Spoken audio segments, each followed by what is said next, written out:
오늘 하나님께서 우리에게 주신 말씀은 여호수아 24장 19절에서부터 33절 말씀입니다. 여호수아 24장 19절에서부터 33절 말씀 합독하겠습니다. 여호수아가 백성에게 이르되 너희가 여호와를 능히 섬기지 못할 것은 그는 거룩하신 하나님이시요 질투하시는 하나님이시니 너희의 잘못과 죄들을 사하지 아니하실 것임이니라. 만일 너희가 여호와를 버리고 이방신들을 섬기면 너희에게 복을 내리신 후에라도 돌이켜 너희에게 재앙을 내리시고 너희를 멸하시리라 하니 백성이 여호수아에게 말하되 아니니이다. 우리가 여호와를 섬기겠나이다 하는지라.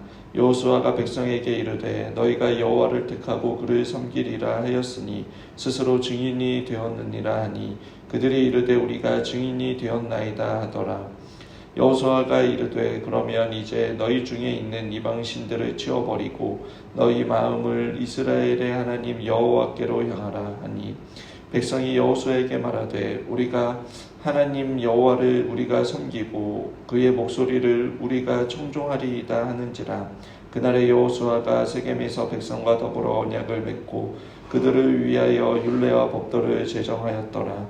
여호수아가 이 모든 말씀을 하나님의 율법책에 기록하고 큰 돌을 가져다가 거기 여호와의 성소 곁에 있는 상수리 나무 아래 세우고 모든 백성에게 이르되 보라 이 돌이 우리에게 증거가 되리니 이는 여호와께서 우리에게 하신 모든 말씀을 이 돌이 들었음이니이다.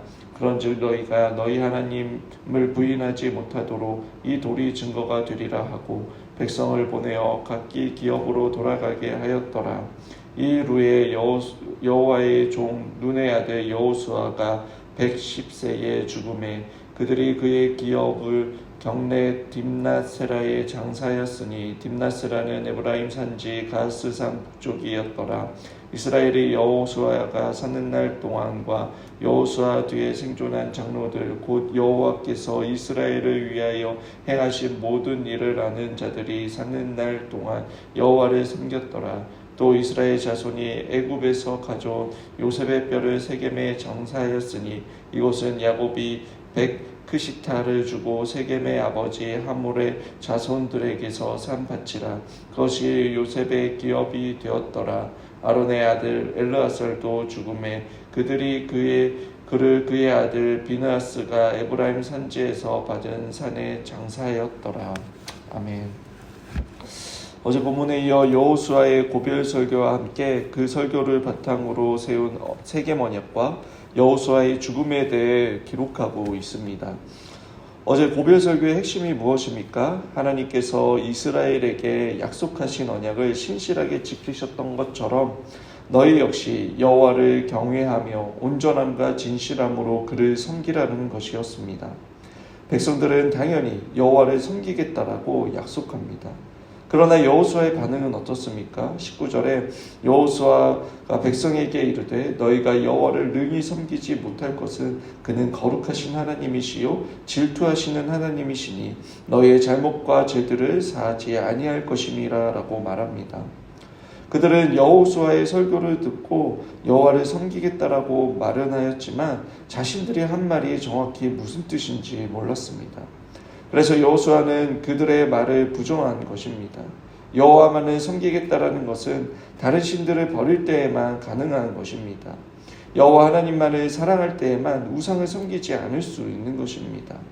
그럼 우상이 무엇입니까? 하나님이 아닌 다른 것을 의지하고 사랑하는 것. 이 땅을 살아갈 때에 나를 지켜줄 수 있을 것 같고 없으면 안 될 것 같은 삶의 모든 안정장치를 말합니다. 예수님께서는 콕 집어 하나님과 재물을 겸하여 섬길 수 없다라고 말씀하셨습니다. 궁극적으로 인간은 하나님을 섬기든 우상을 섬기든 하나만을 섬길 수밖에 없는 존재인 것입니다. 여호수아는 이스라엘 백성이 앞으로 가나안 땅에서 여호와만을 섬기며 살기가 힘들 것이다라는 사실을 알고 있었습니다. 왜 그렇습니까? 이미 가나안 땅에 들어가기 전부터 자신들의 모습과 비교할 수 없이 발전된 그 가나안 땅과 겉으로 화려하고 말초신경을 자극하는 그 쾌락적인 문화가 가나안 땅에 팽배했기 때문입니다.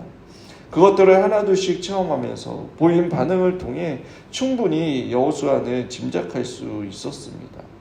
그리고 그러한 여호수아의 우려는 여러분 바로 사사시대를 통하여 그대로 드러나고 있습니다.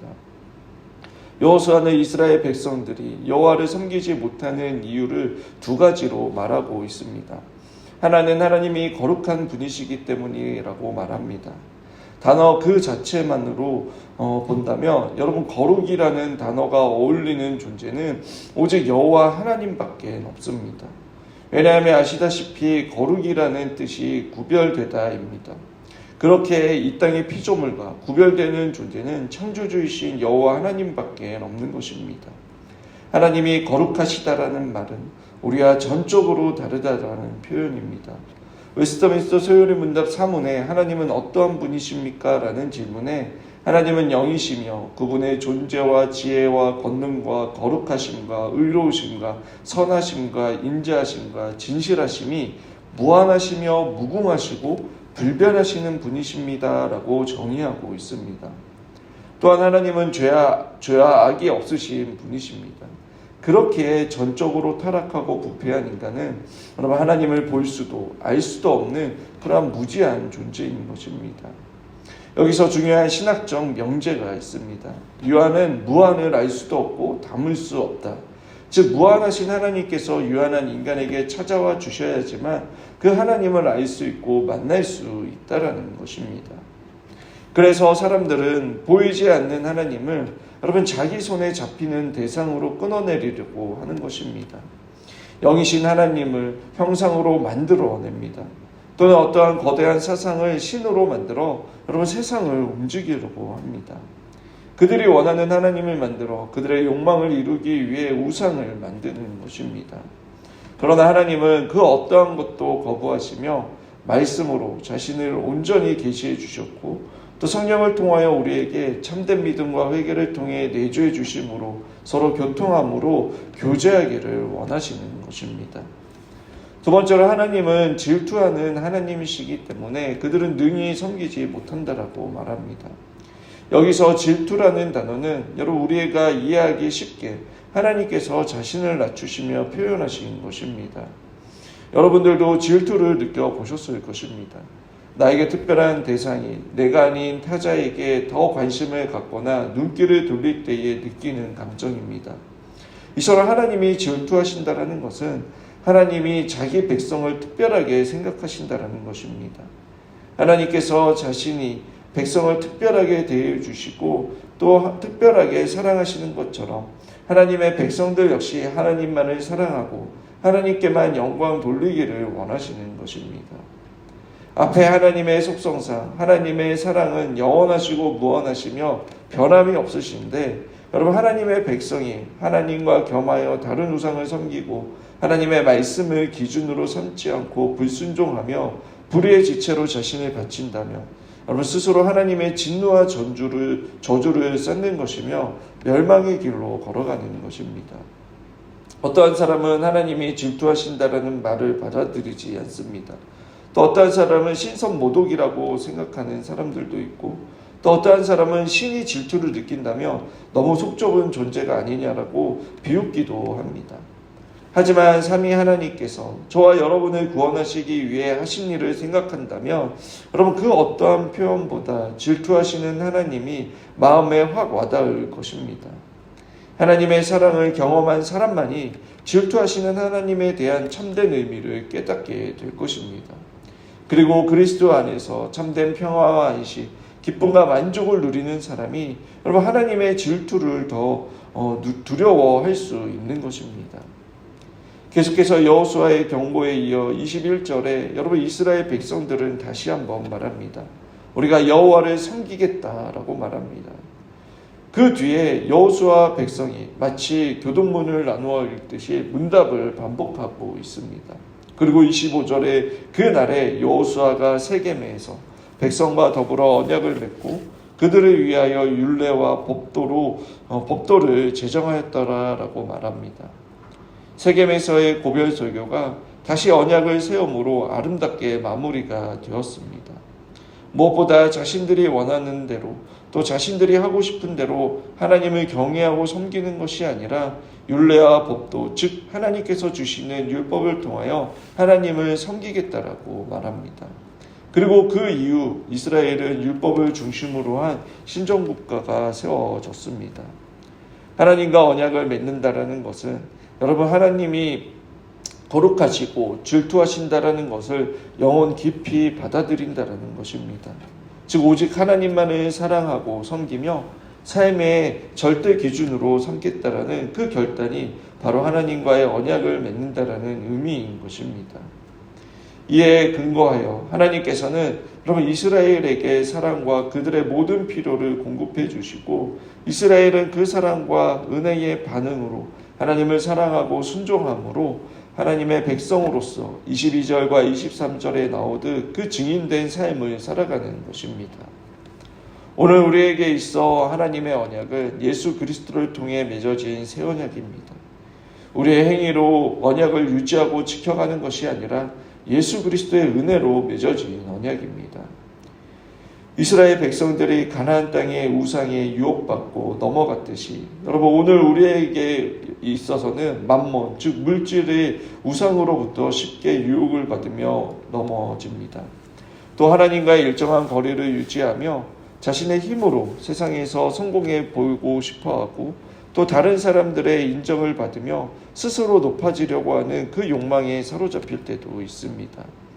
그러나 이러한 자기중심적이며 타락한 세상적인 욕망의 목마름과 굶주림의 문제는 여러분 내 안에 계시는 예수 그리스도로부터 해결이 될 수 있습니다. 생명수가 되시고 생명의 떡이신 주님으로 인하여 진정한 만족과 자유를 누리며 참된 평안과 안식을 가지게 되는 것입니다. 그렇게 우리에게 있어 최선의 길은 언약을 붙들고 사는 것입니다.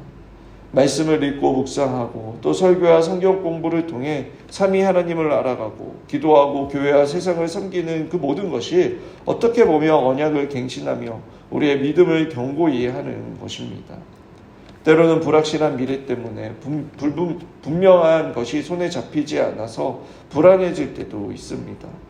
어쩌면 지금 힘든 일로 염려하고 근심하고 걱정에 휩싸인 분도 계실 것입니다. 또 어떠한 분은 아무리 고민하고 생각해도 해결이 안 되니 아무 생각 없이 그냥 즐겁게 사는 것으로 만족하는 분도 계실 것입니다. 예수를 믿고 교회를 다닌다고 모든 문제가 해결되고 고난을 받지 않으며 만사형통 무병장수하는 것이 아닙니다. 그러나 그러한 여러 가지 어렵고 힘든 삶 속에서도 분명한 사실은 예수 그리스도를 믿는 자는 죽어도 살겠고 살아서 믿는 자는 영원히 죽지 않는다라는 사실이야말로 하나님께서 우리에게 주신 궁극적인 언약이며 이 언약을 지키기 위해서 우리를 포기하지 않으시고 반드시 이루어 주신다라는 사실입니다. 오늘 하루 시작하는 이 시간 거룩하시고 질투하시는 그 하나님을 깊이 알아가고 친밀해져서 예수 그리스도를 통해 주시는 기쁨과 만족을 누리며 또 성령님을 통해 주시는 그 지혜와 능력으로 삶의 여러 가지 문제를 해결하며 하나님의 자녀답게 증인된 삶을 살아가는 저와 여러분들이 되시길 주님의 이름으로 축원합니다.